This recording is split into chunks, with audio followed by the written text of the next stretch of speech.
Hello everyone, welcome to लक्ष्य academy. मैं मधु अग्रवाल स्वागत करती हूँ आपका। जैसा कि हम लोग HPSC PGT इंग्लिश का प्रीवियस ईयर्स क्वेश्चन को डिस्कस कर रहे थे, तो हम लोगों ने ऑलरेडी इस पे प्रीवियस ईयर्स क्वेश्चन पे 3 वीडियो ऑलरेडी मैंने डाला हुआ है। तो आज उसका चौथा सेशन है, फोर्थ सेशन, जो कि बेंसेंट है। ठीक है, आज उसका क्या है, फोर्थ सेशन है प्रीवियस ईयर्स HPSC, जो कि पहले एस्टेट लेता था एग्जाम, आप लोगों को पता होगा।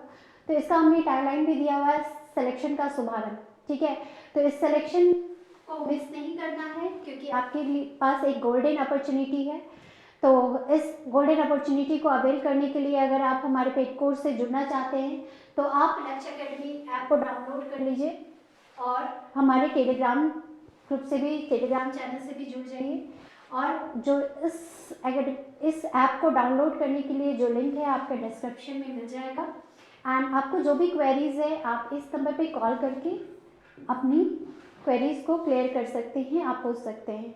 तो हम लोग जो इसमें प्रोवाइड कर रहे हैं, इसमें जो है video classes, PDF notes, live MCQs का टेस्ट, ओके, लाइव MCQs का सेशंस। और ये सिर्फ आपको कितने में मिल रहा है, तो सिर्फ 1500 में मिल रहा है। ठीक है, ये जो कोर्स का हमारा फीस है काफ़ी कम है, ओनली 1500। तो आप लोग फ्लैट 90% ऑफ में इस बेनिफिट का लाभ उठा सकते हैं। जो आपको बेनिफिट मिल रहा है इसको पूरी तरह से आप ग्रैब कर सकते हैं। ठीक है, ओके, चलिए अब टाइम वेस्ट नहीं करते हुए हम लोग स्टार्ट करते हैं आज का सेशन। तो आज का हमारा फर्स्ट क्वेश्चन है, change active voice, change to active voice. इस सेंटेंस को आपको क्या करना है, एक्टिव वॉइस में चेंज करना है। ठीक है, किस में चेंज करना है, एक्टिव वॉइस में चेंज करना है। तो चूज द करेक्ट ऑप्शन। हर sentences were pronounced on the offenders, हर sentences were pronounced on the offenders. तो आपका ऑप्शन है द जज were pronounce harsh sentences on the offenders, हर sentences were pronounced by the judge pronounced harsh sentences on the offenders, the offenders were pronounced harsh sentences। तो जैसा कि हमारा पता है कि आपको जब एक्टिव से पैसिव में चेंज करने के लिए कुछ रूल्स पढ़ाया जाता है, और पैसिव से एक्टिव, जब आपको एक्टिव से पैसिव पता होगा तो आप लोग इजीली पैसिव वॉइस से एक्टिव में चेंज कर लेंगे। ठीक है, तो आपको किस में करना है, एक्टिव वॉइस में, यानी कि ये जो सेंटेंस है हमारा ये किस में है, तो ये सेंटेंस जो है हमारा पैसिव वॉइस में है। ओके, ये सेंटेंस जो है हमारा किस में है, पैसिव वॉइस में है। ठीक है, तो और किस में है ये, सबसे पहले तो हम लोग देखेंगे कि हमारा जो वर्ब है, क्योंकि ये वर्ब बहुत इंपॉर्टेंट है। एक्टिव से जब पैसिव में हम चेंज करते हैं तो बेसिकली हम किस बात का ध्यान देते हैं, बेसिकली दो चीज़ों का ध्यान देते हैं। दो जो हम लोग बोलते हैं ना बेसिक रूल्स, की रूल्स, एक्टिव से पैसिव में चेंज करने के लिए दो की रूल्स होते हैं। तो दो की रूल्स क्या है, फर्स्ट की रूल्स है कि जैसे एक्टिव में जो सब्जेक्ट होता है वो पैसिव में जाकर के क्या बन जाता है, ऑब्जेक्ट बन जाता है। ठीक है, और एक्टिव का जो ऑब्जेक्ट है वो पैसिव में जाके क्या बन जाता है, सब्जेक्ट बन जाता है, चेंज हो जाता है। ठीक है, और वर्ब का कुछ रूल है कि वर्ब जो है हम लोग क्या यूज करते हैं, हेल्पिंग वर्ब के साथ वर्ब का थर्ड फॉर्म यूज करते हैं, ये जनरली पैसिव वॉइस में। ठीक है, जनरली मैंने बोला, ना कि ऑलवेज। ठीक है, हर जगह ये यूज नहीं होता। इंपेरेटिव सेंटेंसेस में समटाइम वर्ब का थर्ड फॉर्म नहीं यूज भी हम लोग करते हैं, लेकिन जनरली हम लोग क्या यूज करते हैं, एक हेल्पिंग वर्ब लेते हैं उसी टेंस से रिलेटेड और वर्ब का थर्ड फॉर्म यूज करते हैं। ठीक है, तो यहाँ पे हमारे क्या है, वेयर प्रोनाउंस्ड। तो वर्ब प्रोनाउंस जो है ये हेल्पिंग वर्ब है और ये क्या है, वर्ब का थर्ड फॉर्म है। ठीक है, हेल्पिंग वर्ब और वर्ब का थर्ड फॉर्म। सबसे पहले हम लोग इससे चेंज करेंगे। तो वर्ब जो है ये किस टेंस का हेल्पिंग वर्ब है, तो पास्ट टेंस का हेल्पिंग वर्ब है। ठीक है, तो सिंपल पास्ट। वॉज और वेयर जो आते हैं ना, वॉज और वेयर जो आते हैं वो क्या किस में आते हैं, वॉज और वेयर जब पैसिव में आते हैं तो इसका मतलब एक्टिव में जो सेंटेंस होगा, एक्टिव में जो सेंटेंस होगा वो सिंपल पास्ट टेंस का होगा। ठीक है, जहां पे भी वॉज वर प्लस V3 है, यानी वो पैसिव वॉइस में है, और उसका एक्टिव वॉइस जब होगा तो एक्टिव वॉइस में क्या होगा, सिंपल पास्ट टेंस का वो सेंटेंस होगा। तो सबसे पहले हम लोग इस चीज़ से एलिमिनेट करेंगे ऑप्शन को, ठीक है। क्या होता है ना, कभी कभी अगर हमें नहीं पता तो हम एलिमिनेशन मेथड से भी जा सकते हैं। तो एलिमिनेशन मेथड में हमने कहा कि वॉज वेयर जो होता है और उसके साथ अगर वर्ब का थर्ड फॉर्म है पैसिव वॉइस में, तो एक्टिव वॉइस में क्या होगा, सिंपल पास्ट टेंस होगा हमारा। तो फर्स्ट ऑप्शन में हम देखते हैं यहाँ पे क्या, द जज वर प्रोनाउंस्ड, तो ये नहीं होगा, गलत है, क्योंकि हमने क्या, simple past tense, simple past tense में वॉज मतलब वर के साथ मतलब एक और मेन वर्ब नहीं आएगा। हर सेंटेंसेस वर्ड प्रोनाउंस्ड, ये भी नहीं होगा। द जज प्रोनाउंस्ड में भी यहाँ पे सीधा सीधा दे रहा है, द जज प्रोनाउंस्ड पास्ट टेंस दे रहा है। द ऑफेंडर्स वेर प्रोनाउंस्ड, ये भी नहीं होगा। तो सीधा सीधा हमें पता है तीन हमने एलिमिनेट कर दिया, ठीक है, तीन जो ऑप्शन है हमने एलिमिनेट कर दिया। तो अगर हमें नहीं भी समझ आ रहा है तो हम एलिमिनेशन मेथड से और मोस्ट हम लोग अपने आंसर तक पहुंच जाएंगे। तो हमारा आंसर क्या है, तो जज pronounced harsh sentences on the offenders, ठीक है। क्लियर हुआ, आई थिंक बहुत हद तक क्लियर हो गया होगा आपका। तो आपका आंसर क्या होगा, ऑप्शन नंबर सी। चलिए नेक्स्ट क्वेश्चन देखते हैं।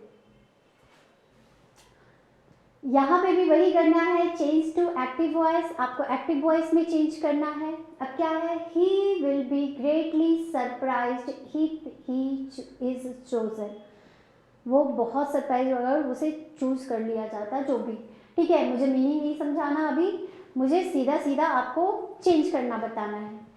तो चेंज टू एक्टिव वॉइस आपको क्या करना है, ही विल बी ग्रेटली सरप्राइज्ड, तो पैसिव वॉइस में है। जब भी मॉडल्स के साथ, जब भी हमारा मॉडल्स अगर यूज किया गया पैसिव में, मॉडल्स के साथ क्या आता है, मॉडल्स प्लस बी आता है, ठीक है, पैसिव वॉइस में। तो एक्टिव में क्या आएगा,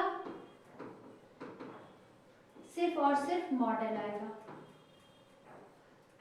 modal plus be plus verb का थर्ड फॉर्म, ये हमारा पैसिव में यूज होता है, मॉडल्स प्लस बी थ्री, ठीक है, ये हमारा पैसिव में। और यहाँ पे एक्टिव में क्या होता है, मॉडल्स के साथ हम ऑलवेज क्या लगाते हैं, वर्ब का फर्स्ट फॉर्म लगाते हैं। ये आप लोगों को ग्रामर का बेसिक रूल्स आपको पता होगा। जनरली मॉडल्स के बाद हम हमेशा वर्ब का कौन सा फॉर्म यूज होता है, तो वर्ब का फर्स्ट फॉर्म यूज होता है, ठीक है। तो अगर हमें पता है modals be plus verb three, तो he will be greatly surprise, तो आ रहा है modals plus be plus verb का थर्ड फॉर्म। तो पैसिव में तो आपको पता ही है। तो एक्टिव में क्या होगा, मॉडल्स प्लस V1, तो मॉडल्स प्लस V1 हम लोग देखेंगे। तो मॉडल्स प्लस V1 तो है नहीं, दैट मीन्स ये नहीं। ही विल सरप्राइज हो सकता है, he will surprise if he is chosen, लेकिन हम दोनों साइड देखेंगे ना, यहाँ पे भी ही इज चोजन, तो he will surprise he is chosen, तो यहाँ पे नहीं हो रहा है, क्योंकि ये जो सेंटेंस है आपका दोनों इफ से जो है वो कनेक्टेड है। तो यहाँ पे क्या हो जाएगा, इज चोजन, यहाँ पे भी क्या आ रहा है, हेल्पिंग वर्ब प्लस V3 आ रहा है, जो कि एक्टिव में नहीं आएगा। तो यहाँ पे ये भी नहीं होगा। यहाँ पे क्या होगा, it will greatly surprise if we choose it, तो यहाँ पे देखिए विल के साथ V1 आ रहा है मॉडल्स के साथ, और V यहाँ पे क्या है, is chosen, each is am, और आर जो है ये क्या, किसका हेल्पिंग वर्ब है, पैसिव में जाकर के किसका हेल्पिंग वर्ब बन जाता है, यानी एक्टिव में ये जो सेंटेंस होगा हमारा सिंपल प्रेजेंट का होगा, ठीक है। तो यहाँ पे देखिए if we choose simple present, तो सीधा सीधा हमें आंसर मिल गया, ठीक है, सीधा सीधा हमें आंसर मिल गया। तो क्या हो जाएगा, option number C is the correct answer. आपको डी पे जाने का जरूरत ही नहीं है, क्योंकि आंसर हमें मिल गया। क्या होगा हमारा answer, option number C, it will greatly surprise him if we choose him. तो आप लोग को समझ आया कैसे चेंज होता है, इसमें कुछ रूल्स है जो आपको याद रखने पड़ेंगे। चलिए नेक्स्ट क्वेश्चन देखते हैं हम लोग। He asked his father when the next letter would come. He asked his father when the next letter would come. अब यहाँ पे क्या करना है, चेंज टू डायरेक्ट स्पीच। आपका इनडायरेक्ट में दिया हुआ है, आपको डायरेक्ट में, नरेशन का पार्ट है, ये नरेशन का क्वेश्चन है। नरेशन के भी कुछ रूल्स होते हैं जो कि आपको पढ़ना पड़ेगा, कैसे हम डायरेक्ट टू इनडायरेक्ट में चेंज करते हैं। जब हमें एक पार्ट समझ आ जाता है कि डायरेक्ट से इनडायरेक्ट में कैसे चेंज करते हैं, तो उसको हम लोग रिवर्स भी कर लेते हैं, इनडायरेक्ट से डायरेक्ट में कैसे चेंज करते हैं। तो क्या होगा हमारा आंसर, यहाँ पे क्वेश्चन क्या है वो पहले देखते हैं। He asked his father when the next letter would come. वो अपने फादर से पूछता है कि नेक्स्ट लेटर जो है वो कब आएगा। तो क्या होगा हमारा, ही आस्क्ड हिज फादर। तो सबसे पहले जब डायरेक्ट चेंज टू डायरेक्ट, तो डायरेक्ट में हमारा क्या होता है, कॉमा के बाद इन्वर्टेड कॉमा में हमारा सेंटेंस होता है। तो सब में इन्वर्टेड कॉमा में हमारा सेंटेंस को डाला हुआ है, हाँ डाला हुआ है, तो सारे ऑप्शन में। तो आस्क्ड है, तो ये आस्क्ड जो आता है ये हमारा इनडायरेक्ट में जाता है, न कि डायरेक्ट में। डायरेक्ट में वो क्या रहेगा, सेड रहेगा, जो हमारा रिपोर्टेड वर्ब, इसको हम लोग क्या कहते हैं, रिपोर्टेड वर्ब कहते हैं। ठीक है, क्या कहते हैं, रिपोर्टेड वर्ब। ठीक है, रिपोर्टेड वर्ब जो है ये हमारा डायरेक्ट में क्या आ जाएगा, आस्क्ड का पास्ट टेंस में है तो पास्ट टेंस का ही रहेगा, यानी कि सेड हो जाएगा। ठीक है, तो सेड, देखिए सेड किस में है, तो सेड इसमें है। ठीक है, तो क्या हो जाएगा हमारा option, he said father when will the next letter come. और जो हमारा होता है विल का वुड होता है। ठीक है, विल और शैल जो है, सॉरी यहाँ पे क्या है, विल और शैल जो है, अगर डायरेक्ट में विल और शैल का, हम डायरेक्ट में विल और शैल का यूज करते हैं और इनडायरेक्ट में ये किस में चेंज हो जाता है, वुड में चेंज हो जाता है। ठीक है, तो यानी कि इनडायरेक्ट में अगर वुड है तो डायरेक्ट में जाके क्या बनेगा, विल या शैल बनेगा। तो सबसे पहले तो ये वुड होगा भी नहीं। ठीक है, ये हो सकता था, लेकिन यहाँ पे क्या है, टोल्ड नहीं होगा, हमारा रिपोर्टेड वर्ब गलत है। इंक्वायर्ड, यहाँ पे भी वुड का यूज नहीं होगा। एंड क्या हो जाएगा हमारा, he said when the father, when will father, क्या है, father when will the next letter come. Okay, clear है। चलिए, तो आपका आंसर क्या होगा, option number D. Next question पे हम लोग आते हैं, question number 4। He explained, sorry यहाँ पे ना मिस्टेक है थोड़ा सा, यहाँ पे क्या होगा, ही एक्सप्लेन्ड दैट, ईडी छूट गया है, थोड़ा सा प्रिंटिंग यहाँ पे मिस्टेक है। ही explained that he was a very stupid fellow. Okay, he explained that he was a very stupid fellow. तो यहाँ पे सीधा सीधा exclaimed आ रहा है, तो इसका आंसर क्या है आपका, देखिए, he said what a stupid fellow you are, he told you are a stupid fellow, he told him stupid fellow you are, he said how a stupid fellow you are।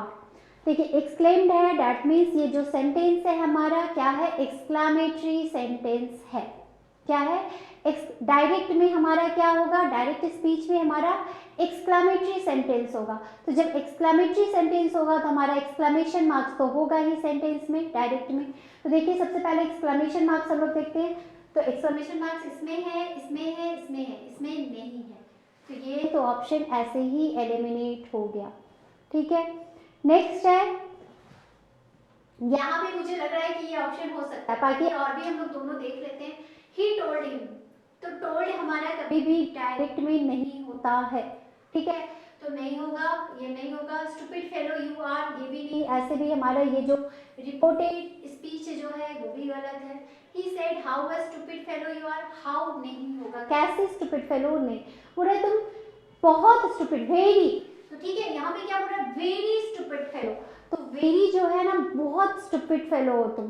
तो very को जब हम लोग direct में डालते हैं, what a beautiful flower बोलते हैं, वाह what a beautiful flower is this, तो उसका मतलब क्या होता है, कि मतलब होता है कि हमने उस फूल को देखकर चौंका, अरे वाह कितना सुंदर फूल है, तो मतलब फूल जो है बहुत सुंदर है, तो वो चीज़ ही बोला जा रहा है कि तुम बहुत जो है, वो लड़का जो है बहुत ही स्टूपिड फेलो, तो बहुत मतलब what a stupid fellow you are.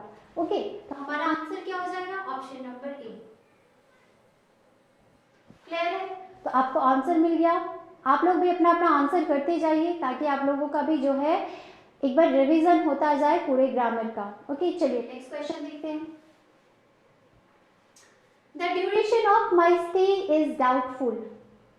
अब यहाँ पे क्या करना है, सॉरी मैंने ऊपर पढ़ा ही नहीं instruction, change from simple to complex sentence. अब सिंपल सेंटेंस से कॉम्प्लेक्स सेंटेंस में चेंज करना है। एक्चुअली सिंपल सेंटेंस क्या होता है, सिंपल सेंटेंस होता है जिसमें एक सब्जेक्ट हो, वर्ब हो, ऑब्जेक्ट हो, ठीक है, वो हमारा हो गया सिंपल सेंटेंस। कॉम्प्लेक्स सेंटेंस क्या होता है, कॉम्प्लेक्स सेंटेंस होता है जहाँ पे एक इंडिपेंडेंट क्लॉज जो होता है किस पे, मतलब एक इंडिपेंडेंट क्लॉज होगा और दूसरा डिपेंडेंट क्लॉज होगा, मतलब दो क्लॉज होता है, दो क्लॉज में एक डिपेंडेंट होता है एक इंडिपेंडेंट होता है, मतलब एक दूसरे पे, मतलब एक जो है जिसको दूसरे क्लॉज से कोई मतलब नहीं है, खुद पे एबल है, और दूसरा एक क्लॉज रहेगा वो क्या रहेगा, इंडिपेंडेंट रहेगा, मतलब फर्स्ट या सेकंड क्लॉज पे वो डिपेंडेंसी होगा उसका, ठीक है, मतलब एक दूसरे की एक वो दूसरे क्लॉज के बिना अधूरा, ठीक है, तो वही चीज हुआ dependent and independent clause. Okay, तो यहाँ पे बोला जा रहा है the duration of my stay is doubtful, मतलब मेरा जो स्टे का ड्यूरेशन है, मैं कितनी देर रुकूंगा, ये डाउटफुल है, ठीक है, तो डाउटफुल एक्चुअली में ये नेगेटिव वर्ड है।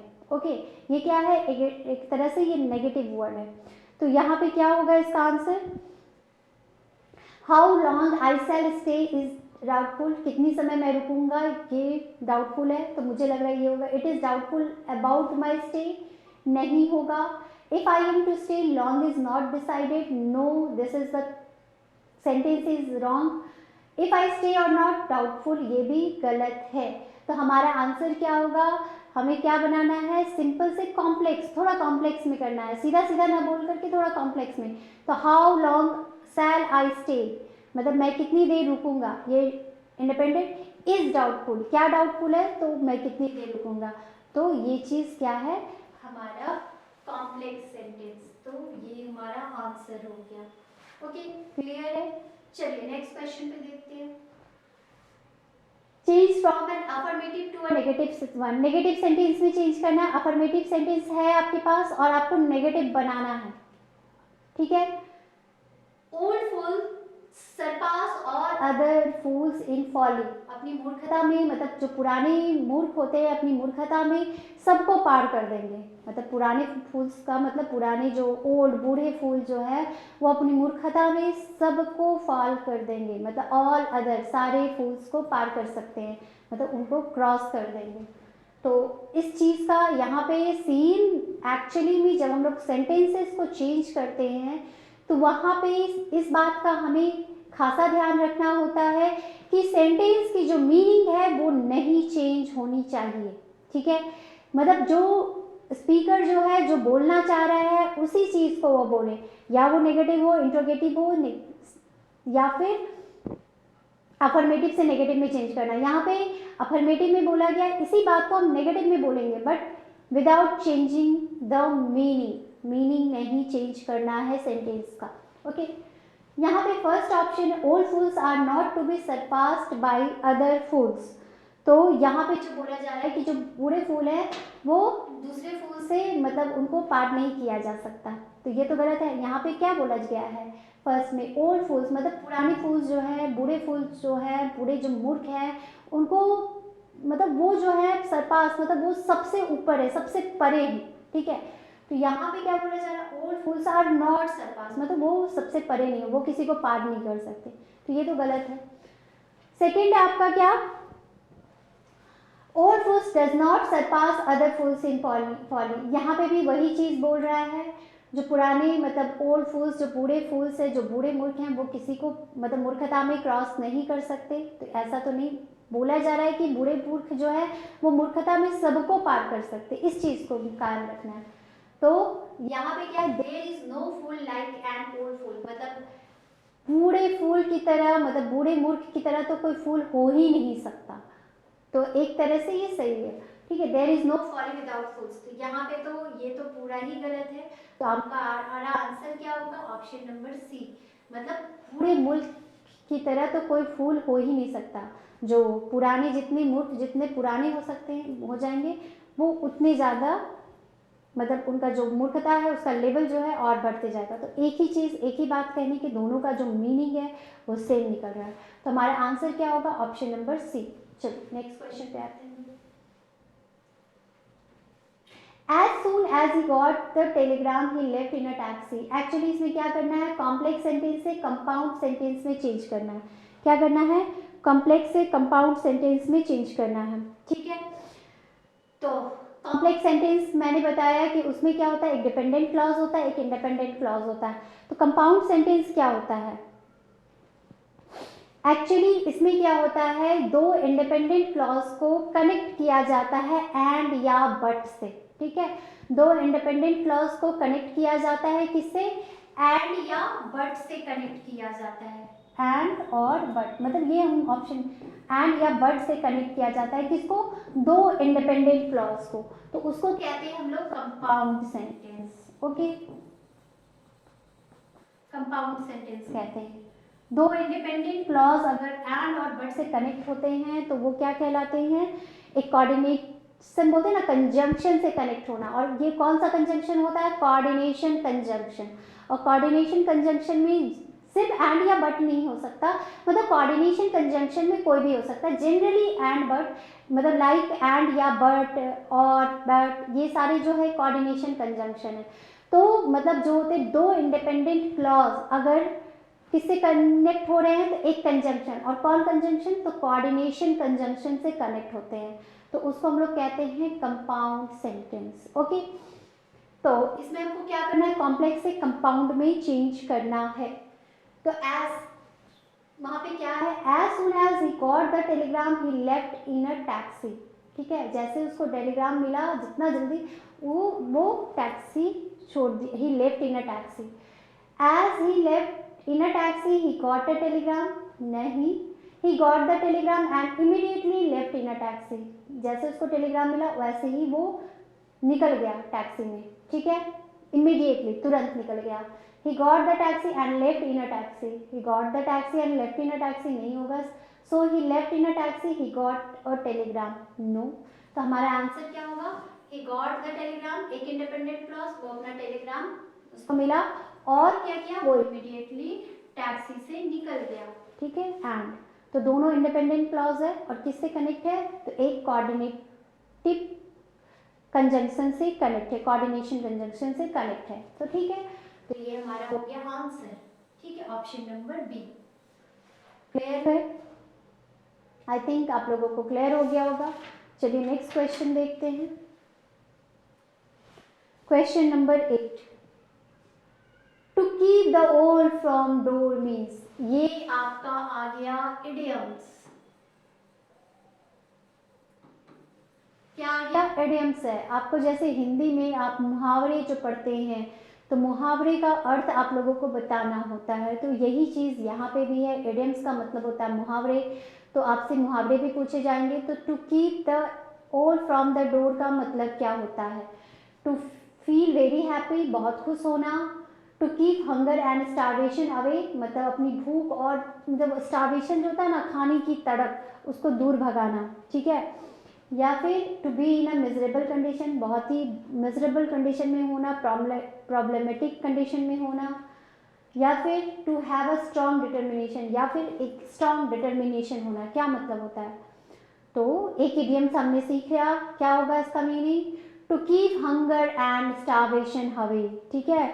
अपनी भूख और स्टार्वेशन, मतलब भूख की जो खाने की तड़प है ना, वो स्टार्वेशन, उसको दूर करना, तो वो होता है हमारा इसका मीनिंग, ठीक है। तो option number B is the correct answer. Clear है? चलिए नेक्स्ट क्वेश्चन पे आते हैं। तो choose the correct option to fill in the blanks. आप लोग भी आंसर करते जाएं, मैं तो बता ही रही हूँ, लेकिन आप लोग की पहले आप लोग अपना आंसर खुद कीजिए, तब तक जितना देर में मैं एक्सप्लेन करती हूँ। तो आप अपना आंसर नोट डाउन कर लिया कीजिए। तो क्या होगा आंसर?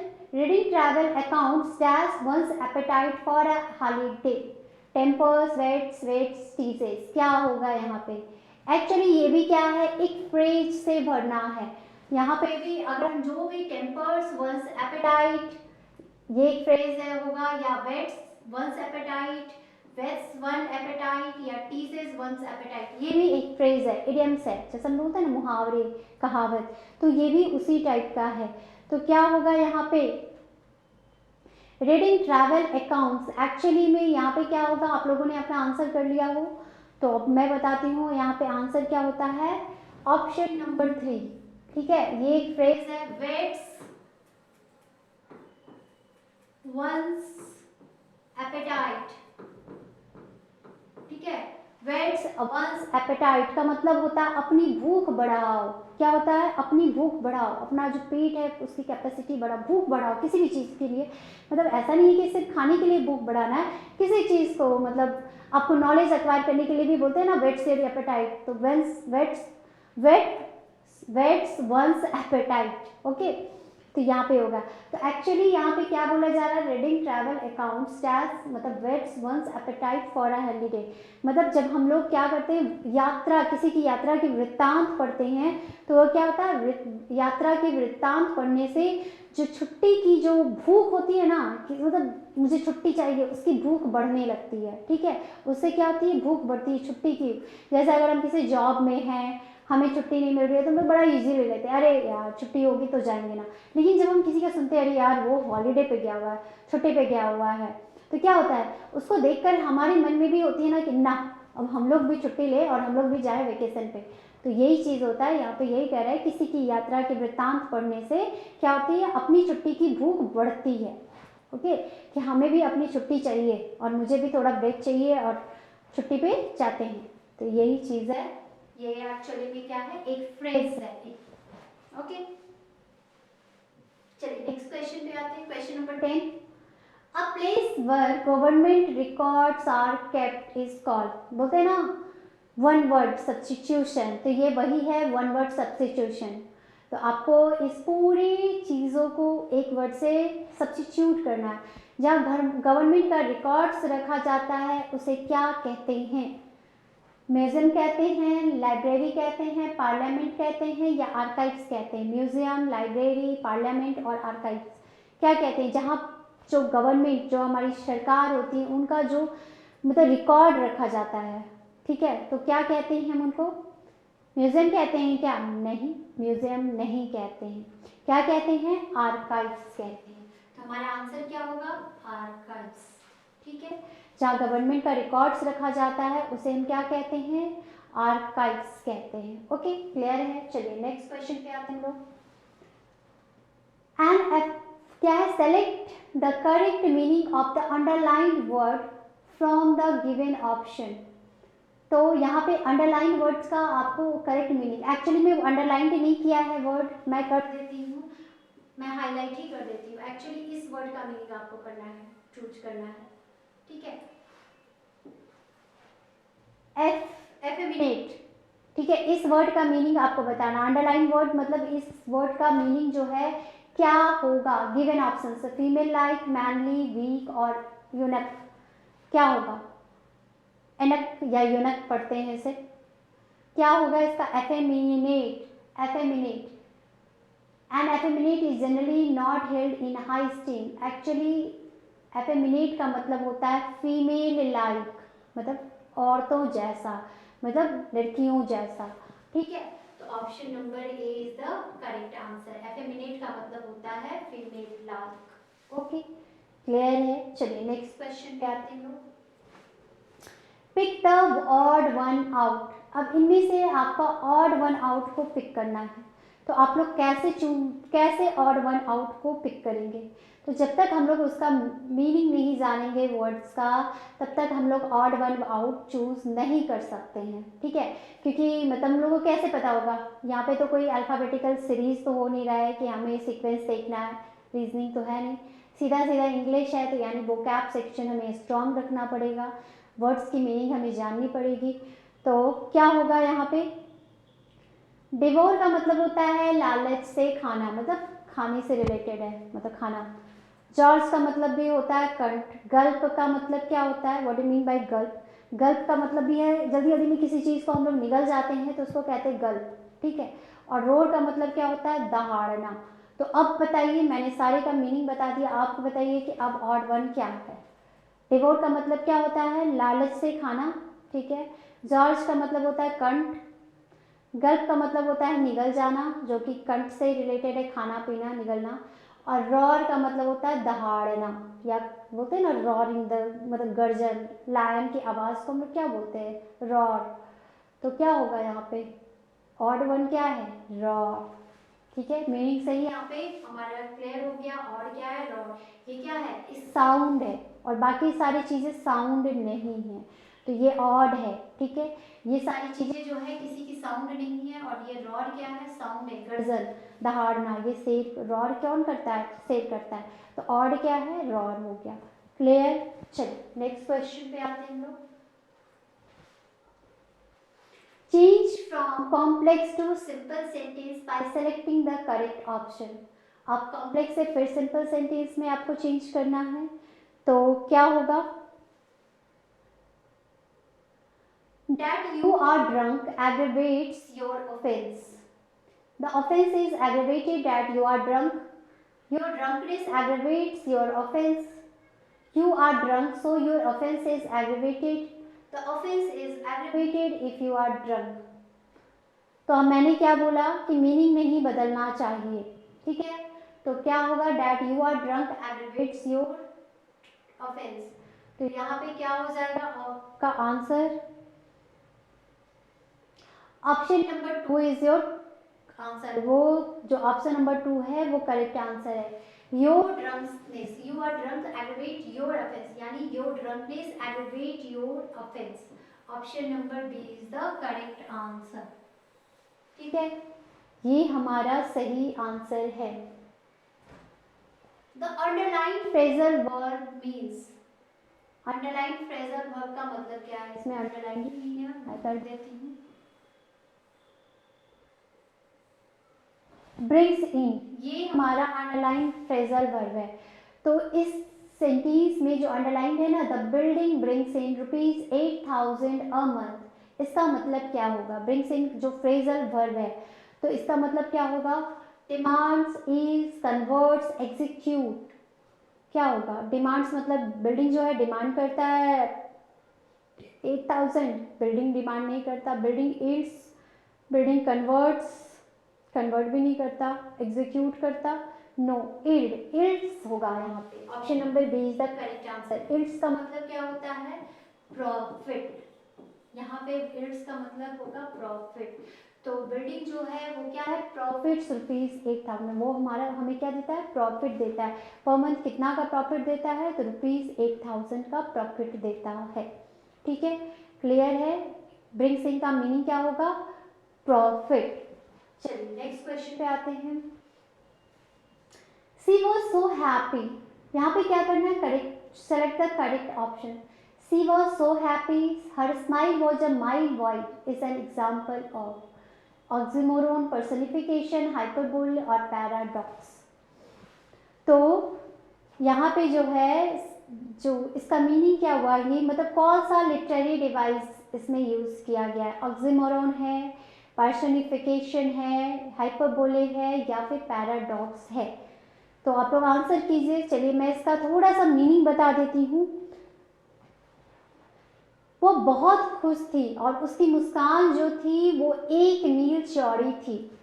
तो यहाँ पे क्या यूज किया जा रहा है, ऑक्सीमोरोन। ऑक्सीमोरोन क्या होता है, ऑक्सीमोरोन होता है जब कोई नॉन ह्यूमन कैरेक्टर जो है वो वहाँ पे क्या होता है, as a represented, as a मतलब उसको जो रिप्रेजेंट किया जाता है, कैसे रिप्रेजेंट किया जाता है नॉन ह्यूमन कैरेक्टर को, नॉन ह्यूमन कैरेक्टर को एज ए ह्यूमन के कैरेक्टर से रिप्रेजेंट किया जाता है।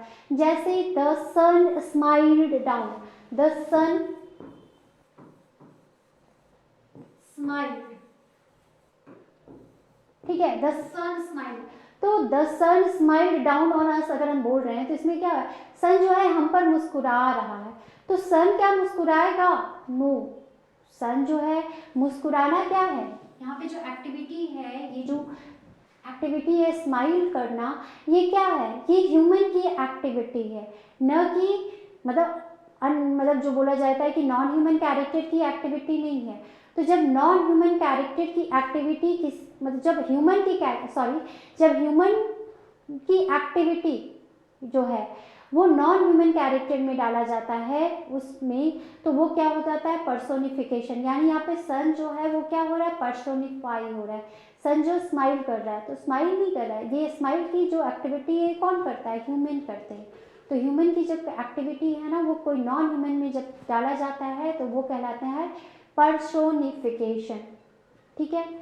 और ऑक्सीमोरोन क्या होता है, ऑक्सीमोरोन होता है जब कोई दो अपोजिट वर्ड्स, जब टू अपोजिट वर्ड्स जो हैं एक साथ यूज किए जाते हैं। जैसे थिन फैट, अगर किसी पोएम में किसी लाइन में हम लोग यूज कर रहे हैं थिन फैट, तो थिन फैट जो होता है ना तो वो सैडनेस हैप्पीनेस, तो सैडनेस हैप्पीनेस नहीं बोल सकते हैं। तो अगर ये दो अपोजिट वर्ड्स एक साथ यूज कर रहे हैं किसी सेंटेंस में इफेक्ट डालने के लिए, किसी पोएम में इफेक्ट डालने के लिए, तब वो क्या होता है, ऑक्सीमोरोन होता है। लेकिन यहाँ क्या यूज हो रहा है, वो इतनी खुश है कि उसकी जो मुस्कान है वो 1 मील चौड़ी है। यानी कि यहाँ पे जो यूज हो रहा है वो क्या हो रहा है, हाइपरबोले यूज हो रहा है। यानी हाइपरबोले जो होता है वो क्या होता है, किसी चीज को बहुत बढ़ा चढ़ा कर बोलना। ठीक है, किसी भी चीज़ को बहुत बढ़ा चढ़ा कर जो बोलते हैं हम लोग उसको कहते हैं हाइपरबोले। हम लोग बोल सकते हैं अरे मैं आज इतना भूखा हूँ ना कि मैं पूरा खाना जाऊँगा तो घर जाऊँगा तो मैं जितना खाना बना हुआ है ना पूरा का पूरा मैं खा लूँगा। तो अरे मेरी पेट इतनी बड़ी नहीं है कि मैं पूरा का पूरा खा लूँगा, बस जस्ट मैं बोलने के लिए, मतलब किसी चीज़ को बढ़ा के अपनी भूख को बता रहा हूँ कि मेरी भूख कितनी बड़ी है, तो मैं उस चीज़ को क्या कर रहा हूँ, बहुत बढ़ा चढ़ा कर बोल रहा हूँ। ठीक है, तो बहुत बढ़ा चढ़ा करके किसी भी चीज़ को बोलना क्या होता है, हाइपरबोले। तो यहाँ भी वही आपका यूज़ किया गया है कि वो इतनी खुश है कि उसकी जो मुस्कान है वो बहुत खुश थी, उसकी मुस्कान जो है 1 मील चौड़ी थी। तो 1 मील मुस्कान तो चौड़ी हो नहीं सकती है, तो यहाँ पे क्या यूज किया गया है, हाइपरबोले का यूज किया गया है। ठीक है, तो आई होप आपको ये सेशन जो है पसंद आया होगा, ये बहुत कुछ आपको क्लियर हुआ होगा। तो आप लोग इस पेड कोर्स से जुड़ सकते हैं, ओनली ₹1500, फ्लैट 90% ऑफ मिल रहा है आपको। और आप किसी भी समय इस नंबर पे कॉल करके आप अपनी क्वेरी को क्लियर कर सकते हैं। ठीक है, तो लिंक जो है आपके डिस्क्रिप्शन में प्रोवाइड है, आप वहाँ पे जाकर लक्ष्य एकेडमी ऐप को डाउनलोड कर सकते हैं। Thank you.